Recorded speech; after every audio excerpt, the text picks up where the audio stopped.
Olá pessoal, tudo bem com vocês? Aqui é o Jonathan falando. Estou aqui no vídeo de hoje para falar um pouco mais sobre o Corinthians, campeão da Supercopa Rei de 2026, derrotando o Flamengo na grande final em Brasília por 2-0, gols de Gabriel Paulista e também de Yuri Alberto.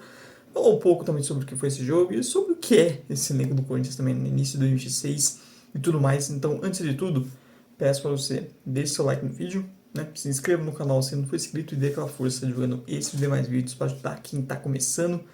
Cara, acho que dá pra dizer assim que esses últimos dois jogos, tanto a derrota pro Bahia na Vila Belmiro, quanto essa vitória na Supercopa contra o Flamengo, mostram muito bem o que é esse elenco do Corinthians, o trabalho do Dorival. Eu acho que se você pegar dois jogos aqui que resumam bem esse time em sequência, são essas duas partidas, tanto para o bem quanto para o mal. Começando pelo jogo do Bahia, que é o mal, a parte muito do negativo aparecendo, que é um Corinthians que tem uma grande capacidade ofensiva de criar contra qualquer tipo de adversário, mas um time muito displicente na hora de finalizar jogadas, que sofre muito com gols perdidos, que não consegue ter controle dos jogos, muito por causa disso também, por essa natureza de querer sempre ser agudo, sempre buscar a jogada mais avançada, o que em alguns momentos é bom, mas tem outros que você precisa ter um pouco mais de controle da partida. Essa capacidade que o time tem de perder gols, do mesmo jeito que consegue criar muitas chances, perde também muitas delas. O jogo contra o Bahia é um exemplo disso. O Corinthians faz 1-0, o Corinthians tem algumas chances de fazer 2-0, estava tendo o controle do jogo, até que novamente, erros bobos na defesa. O Corinthians também é um time que comete muitos erros defensivos, principalmente nesses jogos, entre aspas, menos importantes. É um time que em vários momentos a concentração baixa, que às vezes se acomoda durante os jogos, comete muitos erros defensivos, e quando você tem o seu goleiro, o Souza, não fazendo um bom início do 2026, isso fica ainda pior. Então, o Corinthians que estava tendo o controle da partida, em poucos minutos viu o Bahia virar. E depois do segundo tempo, mais uma vez, o Corinthians começa criando chance, perdendo todas elas, uma equipe que tem dificuldade na definição de jogadas, mudanças do Dorival que não surtem efeito, que pioram o time, na primeira vez que aconteceu isso. Então o jogo contra o Bahia é um pouco de tudo negativo que o Corinthians tem. A displicência, até mesmo a dificuldade técnica com jogadores em cenários que o Corinthians precisa criar, como por exemplo o Ranieri, que sofre muito em cenários assim, né? O Corinthians precisa ter a bola, precisa ter mais qualidade, ele tem muita dificuldade. Um Corinthians muito displicente, perdendo muito gols. O Yuri Alberto é um exemplo disso, mas outros também. E uma equipe que comete muitos erros defensivos, que cede muito espaço para os adversários. Essa é a parte ruim do Corinthians, é a parte ruim também do trabalho do Dorival, que ele não consegue fazer que essa defesa, com o sistema defensivo, que os jogadores consigam ser mais constantes em ótimo nível. Ao mesmo tempo, o jogo contra o Flamengo mostra um pouco do potencial desse Corinthians, o que ele pode entregar, o que o Dorival também pode entregar mais.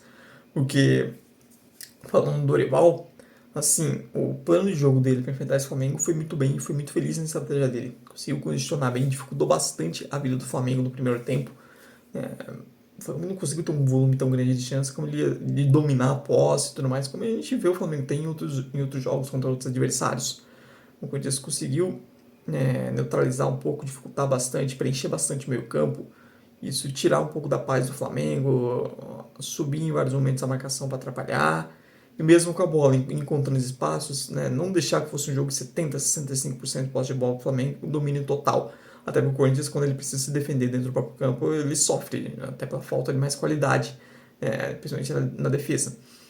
E, mais uma vez, né, naquele jogo do Brasileirão terminando com 2-1 em Itaquera, o Corinthians faz uns 30 ali, minutos muito bons contra o Flamengo.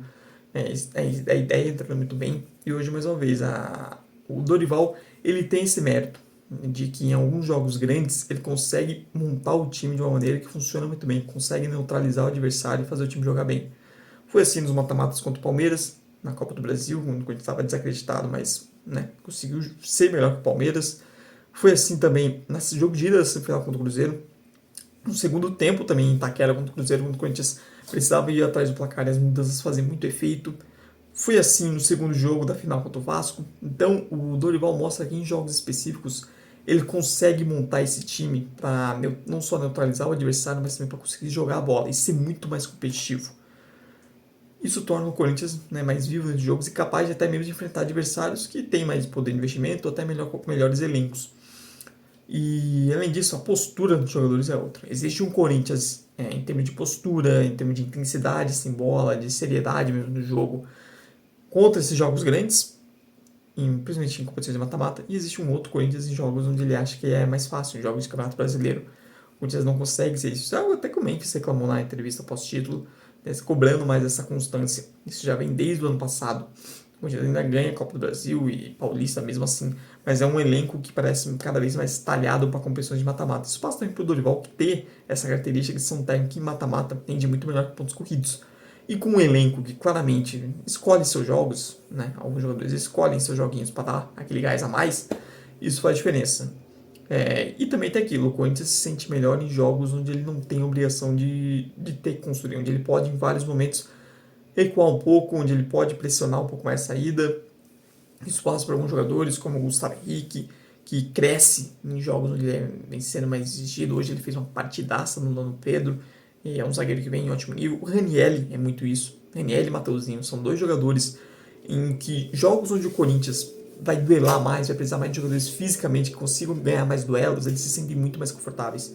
Final da Copa do Brasil, né, jogos contra o Palmeiras no ano passado, são um exemplo disso. Quase mesmo também pro Martínez, que estava fora hoje, tá lá na Venezuela fazendo sei lá o quê. E, cara, tem também o fato que, por exemplo, o Breno Bidon jogando uma bola incrível. Parece que o lance da final da Copa do Brasil contra o Vasco deu ao Bidon a confiança que faltava para ele ser mais protagonista do jogo, para chamar ainda mais a responsabilidade. Já era um jogador elogiável que eu sempre admirei muito, mas parece que aquele lance, ter ganhado o título, parece que fez com que ele, né, chamasse mais responsabilidade. Ele já igualou o número de gols, que ele fez em 2025, e mesmo em janeiro, agora fevereiro de 2026. E isso é muito importante, porque para a carreira dele, ele sempre foi um jogador de personalidade, e ele vem pegando cada vez mais gols por isso também. Jogos grandes, subir seu nível. E claro, Memphis e Yuri Alberto são caras que vêm sendo muito decisivos. O Yuri Alberto entrou para um seleto grupo de canadenses, foi o quinto ou sexto jogador na história do Corinthians a marcar gols em 3 finais diferentes. Esse grupo tem nomes como Viola, David, entre outros grandes nomes. E, cara, ele é aquilo, né? Contra o Bahia, a gente viu o pior do Yuri Alberto, que é o Yuri Alberto perdendo chances, se enrolando com a bola e tudo mais. Hoje, contra o Flamengo, a gente viu o contrário. A gente viu o Yuri Alberto marcando, a gente viu o Yuri Alberto muito mais maduro, conseguindo participar mais do jogo. E mesma coisa do Memphis. O Memphis também, em grandes jogos assim, o desempenho dele cresce em relação a jogos menores. É um Corinthians que cada vez mais vai se talhando para grandes jogos, que mostra que ele consegue, né, se mobilizar de uma maneira nesses jogos que o torna muito mais competitivo, e a capacidade de ganhar jogos, e de quanto na frente do placar, a capacidade de manter essa vantagem. De como o Corinthians, em grandes jogos, ele é defensivamente um pouco mais seguro, apesar de ainda cometer seus erros e ceder chances aos adversários. E de como também esse time sabe fazer cera. Nossa, quando a final contra o Vasco foi assim, na final do Paulista contra o Palmeiras ano passado foi assim, hoje também foi. Se o Corinthians está na frente do placar em mata-mata, e principalmente se tem um árbitro disposto a picotar jogo, cara, vai ser difícil. Na reta final, segunda metade do segundo tempo, o árbitro não tem quase jogo nenhum, né? Porque o Corinthians e o árbitro Rafael Klein não queriam que tivesse. É um time que pegou muita casca nesse sentido. Então a gente tem um Corinthians do lado contra o Bahia, um time que comete muitos erros defensivos, baixa contração, dificuldade de controlar o jogo e que desperdiça muitas chances. E um time, às vezes, né, uma intensidade mais baixa. E o Corinthians dos grandes jogos, o Corinthians dessa final contra o Flamengo. Um time que o Dorival consegue também fazer um trabalho melhor nesses jogos, consegue mobilizar seu time, consegue acertar mais, fazer planos de jogos que consigam neutralizar seus adversários. Um time que compete muito mais sem bola, que tem uma intensidade muito maior, que ganha muito mais duelos, se sente mais confortável nisso. E uma equipe de jogadores que chamam cada vez mais responsabilidade e que gostam dessas partidas, como Breno Bidon, como Memphis Depay, como Yuri Alberto, entre outros. E aí você tem um time que nos pontos corridos não é confiável, ainda até hoje não mostrou nada que torne confiável, mas que nos mata-matas é um time que você não vai querer enfrentar pela frente. Sem contar o fator torcida, que mais uma vez fez diferença. É uma festa incrível da torcida do Corinthians em Brasília, a invasão das organizadas, mas mais do que isso, o torcedor comum também comprando e pulsando junto. Foi um domingo histórico para o corintianismo, o torcedor corintiano, como ele, de celebrar o clube, porque além da conquista da Supercopa, mas não só a conquista da Supercopa, mas a festa, tudo que a torcida do Corinthians fez em Brasília, de valorizar o clube, de demonstrar o seu amor, estar ali porque ama o clube de fato. Ainda mais se você pegar tudo que o Corinthians vem sofrendo nos últimos anos com más gestões e tudo mais, sem contar a festa que a torcida do Corinthians fez em Londres também, lá na final do Mundial Feminino também foi algo lindo, quase na mesma hora do jogo. Eu que tava mó nervoso, porque tava assistindo um jogo na TV, outro no celular, né? Dá um nervosismo do caramba, você vê duas decisões ao mesmo tempo. E a torcida do Corinthians fazendo lindas festas em ambos os lugares, seja em Brasília, seja em Londres. Foi um domingo histórico para o torcedor corintiano nesse sentido.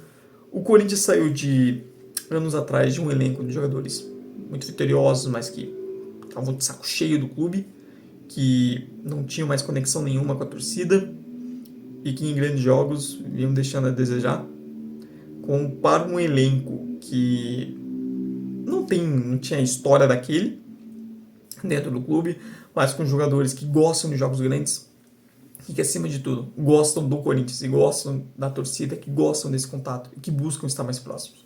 Isso faz uma diferença enorme. A sinergia hoje entre torcida e elenco é muito maior do que em anos atrás, mesmo quando você tinha elencos com jogadores muito mais identificados e vitoriosos com a camisa do Corinthians. Mas é isso, pessoal. Essa foi a minha opinião sobre um pouco sobre o que foi essa final, sobre o que é esse time do Corinthians do Dorival e sobre esse elenco. Também peço a você deixar o seu comentário se você concorda ou discorda de alguma coisa que eu falei. E pedir para você deixar o seu like no vídeo, se inscrever no canal se não for inscrito e dar aquela força divulgando esses e demais vídeos para ajudar quem está começando. Até isso, pessoal. Muito obrigado mesmo por você que veio até o fim. Tchau, tchau. E até a próxima.